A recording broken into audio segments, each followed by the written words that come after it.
Assalamualaikum warahmatullahi wabarakatuh.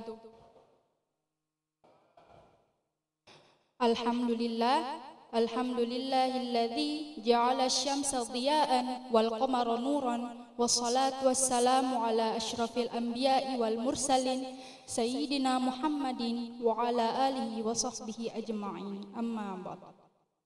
Alhamdulillah, puji syukur kita haturkan kehadirat Allah Subhanahu wa taala karena atas berkah dan limpahan rahmatnya sehingga kita masih dapat hadir melaksanakan salat subuh bersama, salat subuh berjamaah di tempat yang penuh mubarakah ini.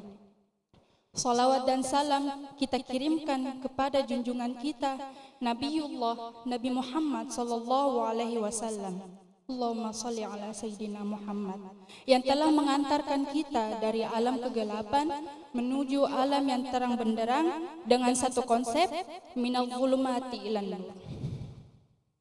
Hadirin wal hadirat rahimakumullah. Alhamdulillah, pada kesempatan kali ini izinkan saya membawakan satu dakwah mengenai mustajabnya doa kita dan bagaimana supaya doa kita mustajab serta bagaimana hakikatnya doa yang mustajab itu. Di dalam kehidupan kita sehari-hari tidak selamanya berjalan lancar. Kadangkala kita sebagai manusia biasa merasakan yang namanya resah, gelisah, kecewa dan sebagainya. Lalu kita sebagai hamba Allah, sebagai manusia biasa, bagaimana kita menyikapi hal tersebut?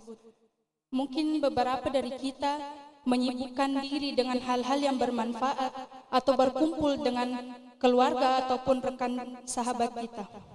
Tetapi yang perlu kita ketahui bahwa yang dapat mententramkan hati kita adalah berdoa kepada Allah Subhanahu wa taala.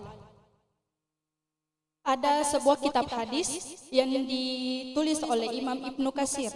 Di dalamnya yaitu Rasulullah sallallahu alaihi wasallam bersabda, "Inna du'a huwal ibadatu," yang artinya sesungguhnya doa itu adalah ibadah. Kemudian Rasulullah sallallahu alaihi wasallam mengatakan lagi, "Ad-du'a'u muhul ibadati," yang artinya doa itu adalah inti daripada ibadah kita. Nah, apa maksud dari hadis tersebut? Ad-du'a'u muhul ibadati. Perlu kita ketahui sekalian bahwa di dalam bahasa Arab, muhun itu artinya otak. Dan yang kita tahu otak itu adalah inti daripada tubuh kita. Begitupun juga doa. Inna ad-du'a'u muhul ibadati, yang artinya doa itu otak atau inti daripada ibadah-ibadah kita.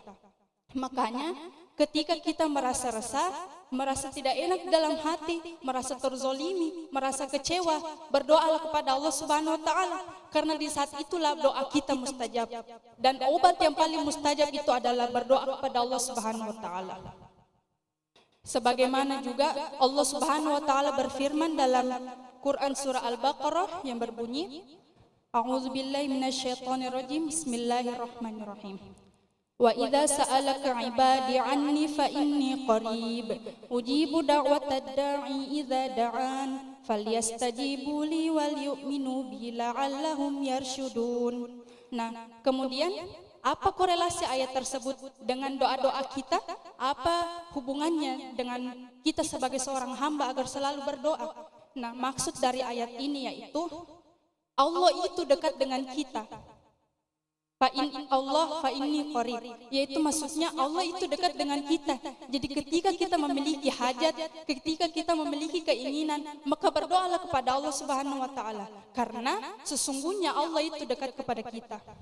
Dan juga mungkin kemungkinan dari kita sebagai manusia biasa memiliki hajat atau memiliki keinginan yang belum dikabulkan atau belum diijabah oleh Allah, karena ada juga di dalam Al-Quran surah Al-Baqarah yang berbunyi, wa asa an takrahu syai'aw wa huwa khairul lakum wa asa an tuhibbu syai'an wa huwa syarrul lakum, yang maksudnya boleh jadi yang menurut kita itu baik tetapi menurut Allah itu tidak baik, dan boleh jadi yang menurut kita itu tidak baik, menurut Allah itulah yang terbaik. Kemudian apakah karena ayat ini kita berhenti berdoa. Nah, Allah menyinggung kita lagi dalam Quran surah Ghafir yang berbunyi, A'udzubillahi minasyaitonirrajim. Wa qala rabbukum ud'uni astajib lakum. Innal ladzina yastakbiruna an ibadati sayadkhuluna jahannama dakhirin. Yang artinya, yang maksudnya yaitu orang yang tidak mau berdoa kepada Allah Subhanahu wa taala adalah orang yang sombong. Kita dikatakan sombong, maka orang yang dikatakan sombong akan dimasukkan ke dalam neraka jahanam. Nauzubillahi min zalik. Hadirin wal hadirat rahimakumullah.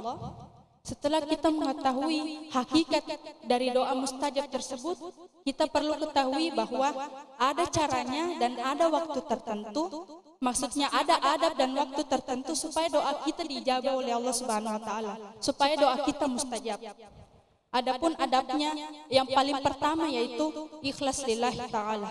Qala Allah ta'ala wada'uhu mukhlishina lahuddin. Yang maksudnya berdoalah pada Allah dengan hati yang ikhlas, karena sebenarnya doa kita itu tidak akan dikabulkan dengan kondisi hati yang lalai atau hati yang lemah atau tidak yakin. Maka ketika mempunyai permintaan harus menegaskan, harus jelas permintaan kita. Kemudian yang kedua, adabnya yaitu diriwayatkan oleh Imam Bukhari, da'an Nabi sallallahu alaihi wasallam thumma rafa'a yadayhi.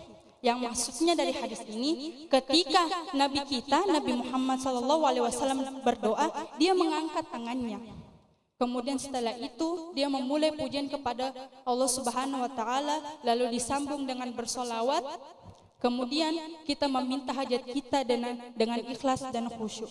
Kemudian yang paling utama dari doa kita yaitu kita mengakui semua dosa-dosa kita.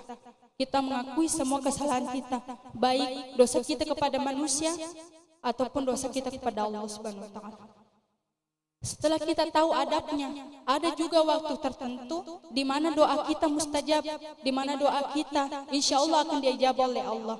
Walaupun sebenarnya dalam keadaan apa saja kita bisa berdoa, tetapi ada waktu tertentu supaya doa kita mustajab, yaitu yang pertama antara azan dan iqamah.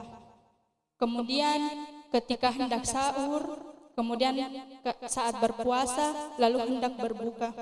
Apalagi sekarang beberapa malam terakhir dari bulan Ramadan, kita dianjurkan untuk banyak berdoa. Kemudian setelah itu yang paling masyhur atau yang paling kita ketahui waktu ini adalah di waktu sepertiga malam atau setelah selesai kita sholat tahajud, kita memohon kepada Allah apa saja permintaan kita selama itu baik, insya Allah dijabah oleh Allah Subhanahu wa taala. Mungkin itu saja yang dapat saya sampaikan, kurang lebihnya mohon dimaafkan. Wabillahi taufiq wassa'adah. Wassalamualaikum warahmatullahi wabarakatuh.